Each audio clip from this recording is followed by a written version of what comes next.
So hello mga kaibigan, ito na kayo mga kaibigan, mag-ayos tayo ng starter ng canter, no? Mitsubishi 4032. So ang sira nito mga kaibigan ay ayaw punta sa yung Bendix drive niya. Ayaw mag-engage doon sa flywheel. So yung pandinig mo ay para bang nag-aaway na dalawang gear. So tingnan na natin. So ang gagawin natin mga kaibigan, dito tayo, unahin natin yung tanggal yung kanyang armature. Pull up natin lahat to. Tingnan natin yung anong dahilan bakit ayaw siya mag-engage doon sa flywheel. So tanggalin natin muna yung nakakapit sa carbon brush, no? So actually ito, umikot naman lang yung contact point dito ay yung motor, at saka ito okay naman. So hindi lang talaga siya makapag-engage doon sa flywheel. Tingnan muna tayo kung anong dahilan. Actually ito na starter, bago tong starter.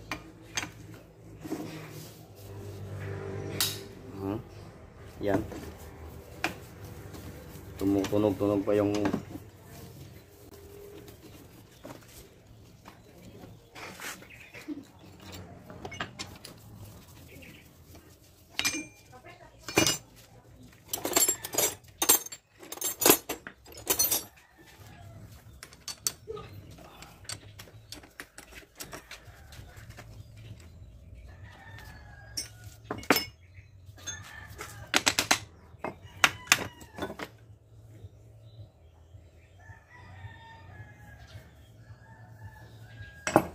ito po yung dahilan, no?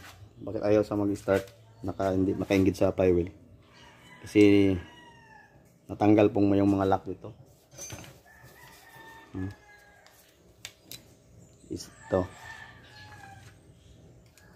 Ito nakabigay po ito ng grounded. Yan, naka-grounded po dyan.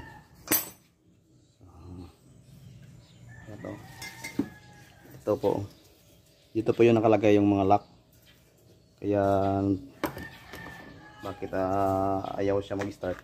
Ito po yung mga dahilan. Yan. Gagawin na natin dito. Kaya ayusin natin yung ito. Para may problema sa lock. So, tanggalin na natin dito. Tanggalin na natin itong kwan.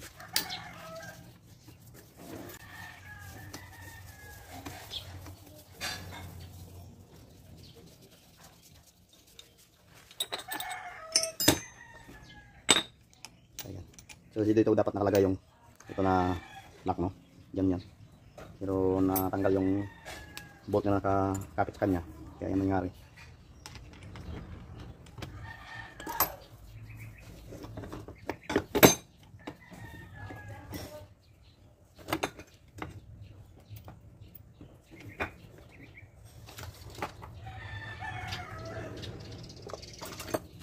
Lagyan natin ng oil yan.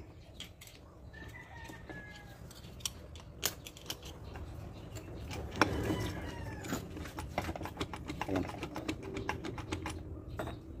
So dito medyo maluwag na yung kanyang bushing, no?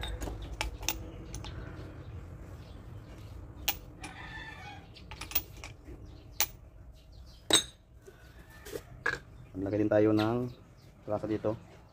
So okay pa man yung kanyang bushing. So medyo maluwag na po, kaya kaya pa to. Ito lang gagawin natin mga idol. Diba? Ayan. So itulak muna natin yung taas. Balik muna natin ito.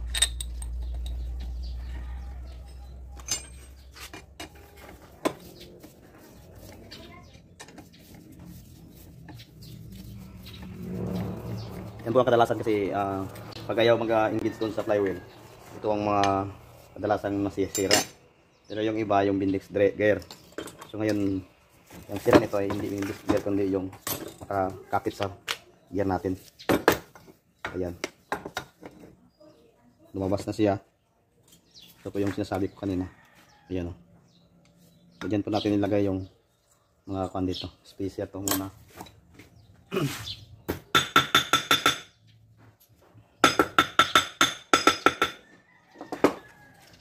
Siguro na natin yung spacer dito.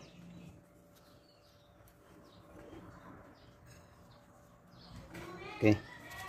So next natin yung kanyang lock. Ito po yung lock.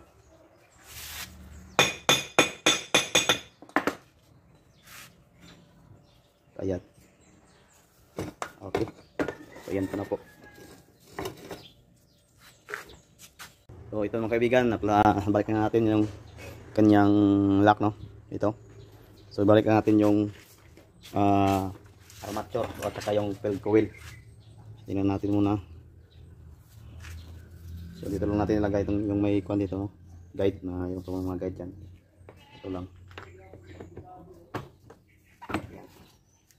So balik din na yung takip. Linisin lang.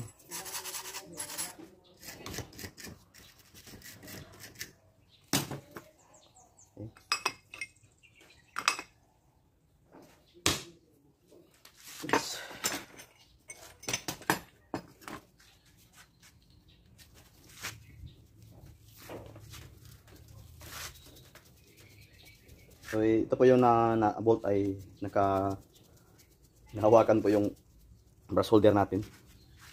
So ito po yung bolt sa nag-hawak ng armature at saka Philco wheel.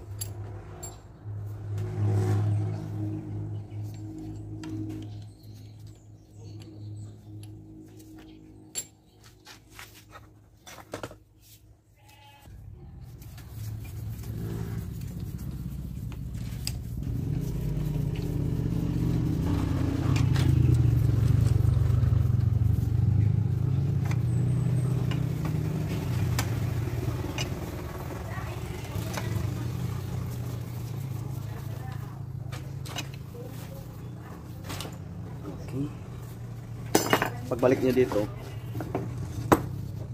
dapat dito nakalagay yan sa mayroong connector. Yan, may connector. Diyan po nakalagay ang wire nang galing sa ating starter motor. Natin doon sa kanyang engine. Subukan natin kung aandar ba ito o hindi.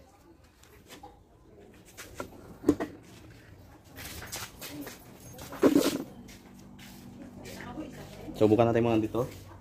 Bago natin ilagay sa kanyang engine, no? Ito 12 volts naman ito. Tingnan natin kung kakayanin ng 12 volts. Okay. Natin mga ka-idol. Ayan. Good na yung ating trabaho. Shoutout sa driver. Shoutout sa driver. Ang akong ninong.